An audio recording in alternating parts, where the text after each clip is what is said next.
Hey everyone, it's Dave with some big news about my book. So that's what today's video is about. I just wanted to kind of celebrate really the fact that I've finished the book and the publishing process is to begin. So that is what, 2.5 years in the making, that book, except it's not really. It's, I guess, 39 years in the making, 39.5 years in the making, because it is based on a lifetime of observations and insights and the culmination really of a compulsion I've had all my life to write a book really. So that's what I want to talk about today, and also let you know about the crowdfunding campaign as well. So stay tuned. Don't forget to subscribe and let me know what you think about this video. Okay, so yes, now I started writing the book in 2019, April 2019.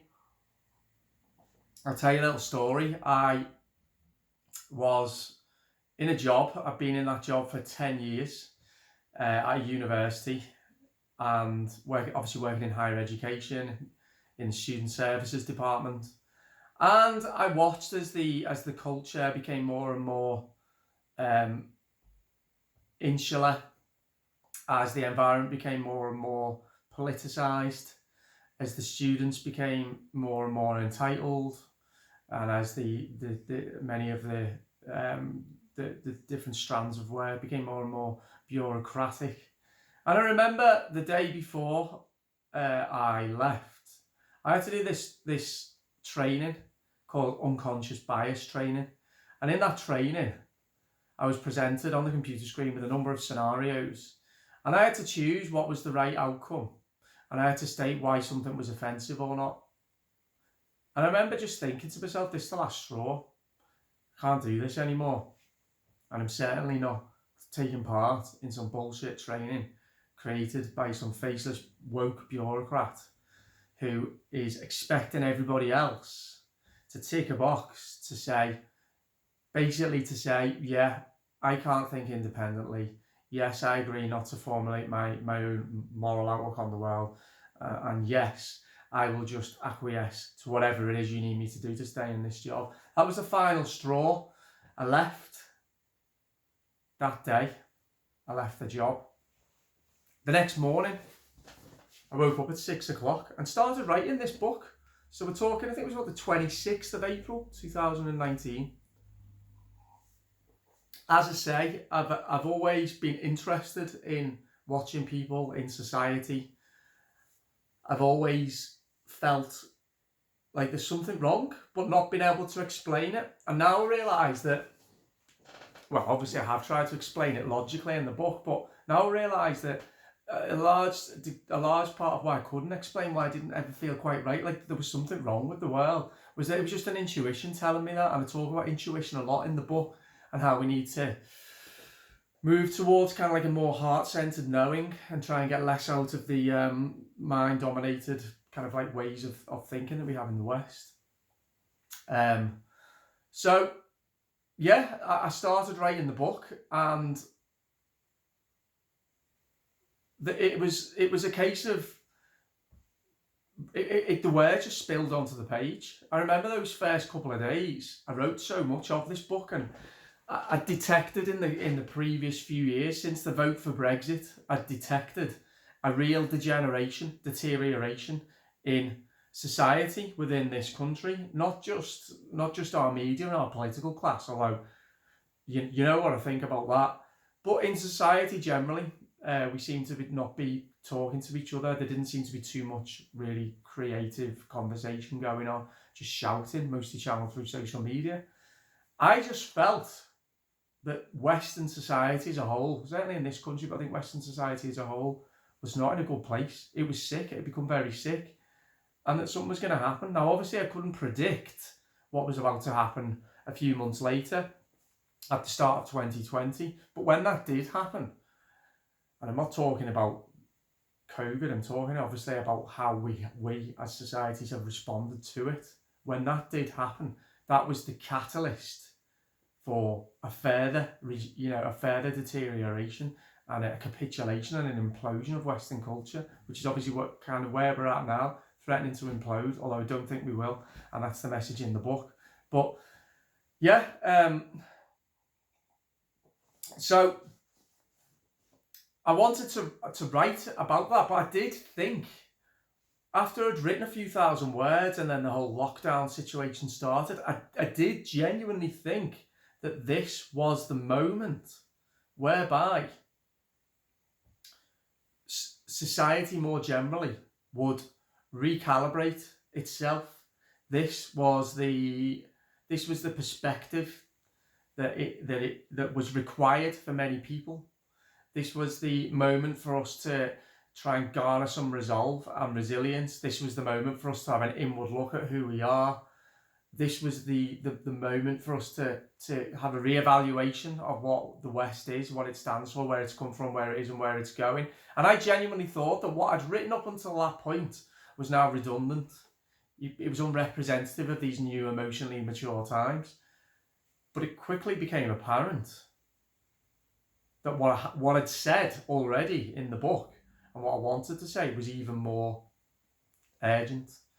Because as we know, with the advent of the lockdown, society should become more and more and more unhinged and deranged. As I've remarked in many recent videos, there are welcome and growing signs of sanity returning. But the message of the book, I think my main reason for writing this book, well, there's a lot of reasons, but I really want people to reimagine themselves as individuals and reimagine themselves as key stakeholders in their societies.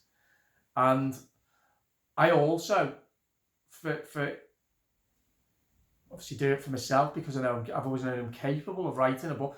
Whether it's a good book, I don't know. I hope it is. I think it is. I've always known I'm capable of writing a book, and I've done it. We'll see whether people like it or not. But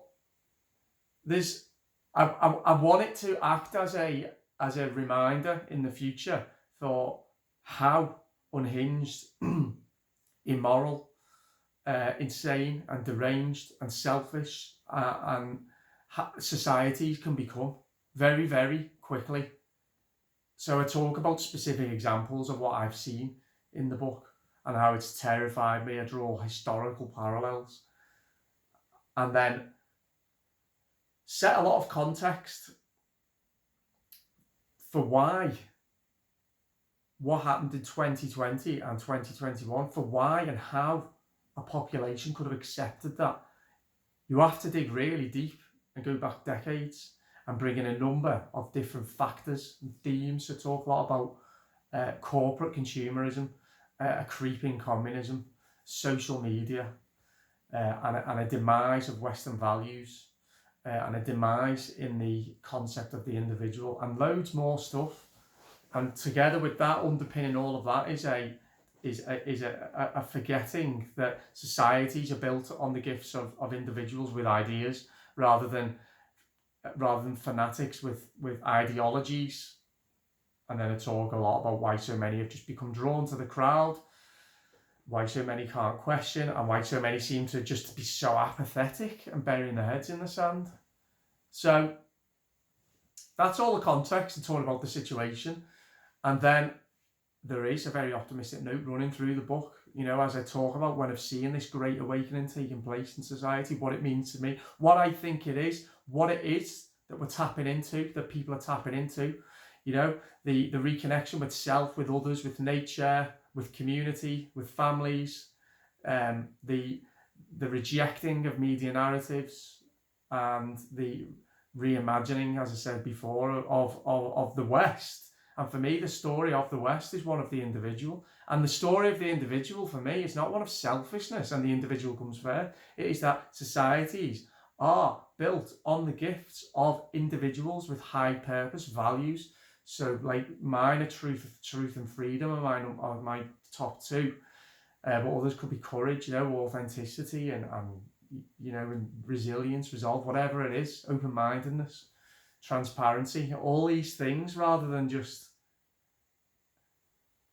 acquiescing and kowtowing to these really, really destructive and dangerous ideologies. And then I talk about an imagined future, which I call it a new age of conversation, which I firmly believe we will enter into a new age of conversation. Whether in a year or 25 years, it will happen, depending on how this unravels. So I strike a note of optimism in the book and a note of pessimism. The setting the context and where we are right now is quite pessimistic, but seeing the green shoots of recovery is it's a very optimistic slant, and where we can go if we just choose to, if we just as individuals make the right choice, what type of world with true liberty that we can have. So there's the book. Now the crowdfunding campaign. Oh, the book is called The Imperfect Individual, so the same as this YouTube channel, with a tagline that is The Imperfect Individual, Why Our World is in Turmoil and What You Can Do to Save It, which I think is quite powerful, and I think describes the book, I hope. So I set the manuscript off, set the book submission form, all the photography. Most of it is my own photography, thanks to my cousin Matty for supplying 2 amazing images, astronomical images of faraway galaxies. They're incredible.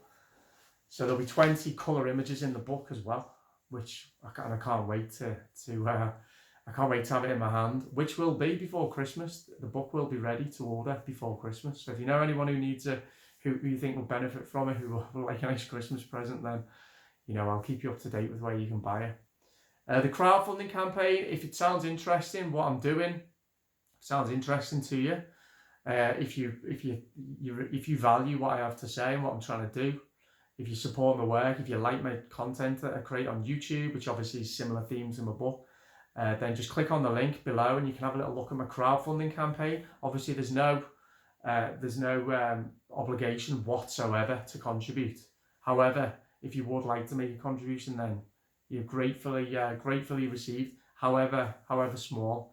It is an expensive process publishing a book, I found, but there's no price too high really to do what it is that I think you're meant to do in life. And for me, part of that is to write a book, at least one book. Maybe there's another one. So yeah, crowdfunding campaign, click the link in there, you can have a little look at that. There's a video on there, a separate video explaining the book and the crowdfunding campaign, and any contribution, no matter how small, would be gratefully received to help with the costs. So equally, don't feel obliged at all. So yeah, that's the story of the book and why I wrote it, and the main themes in the book.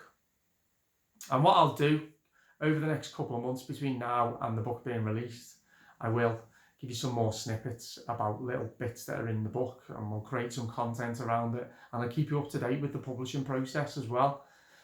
And yeah, so I think that's it. Thanks for listening, thanks for watching. Don't forget to subscribe, and yeah, I'll speak to you soon. Bye bye.